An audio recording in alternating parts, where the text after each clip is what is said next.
जय जोहार, जय आदिवासी, आपकी जय. मित्रांनो, आज आम्ही आदिवासी युवा सेना व बेलवासी ग्रुप करून एक निवेदन दिलं आहे नगरपालिका शहादा यांना. 4 वर्षापूर्वी म्हणजे 2022ला काही आदिवासी संघटना व ग्रुपने मिळून एक निवेदन दिलं होतं की जे नगरपालिका समोर जी जागा आहे तिथे भगवान वीर एकलव्य यांचं नामकरण देण्यात यावे. तसेच आता तिथे भगवान वीर एकलव्य चौक असं नामकरण सुद्धा करण्यात आलं आहे.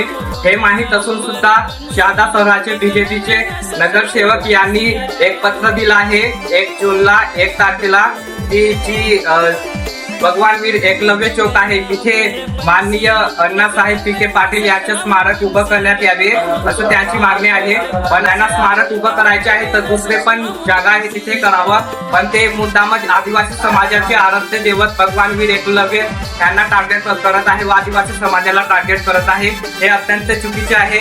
आम्ही या गोष्टीचे जाहीर निषेध करतो व आमची मागणी असं आहे की जे भगवान वीर एकलव्य चौक आहे तिथे लवकरात लवकर भगवान वीर एकलव्य यांचे स्मारक उभं करण्यात यावे ही आमची मागणी आहे. याचे निवेदन आम्ही माननीय जिल्हाधिकारी मॅडम नंदुरबार यांना सुद्धा पाठवलं आहे व माननीय आमदार राजेश दादा पाडवी यांना सुद्धा आम्ही निवेदन दिलं आहे. जय जोहार, आपकी जय, जय संविधान, बुलबुलान जिंदाबाद.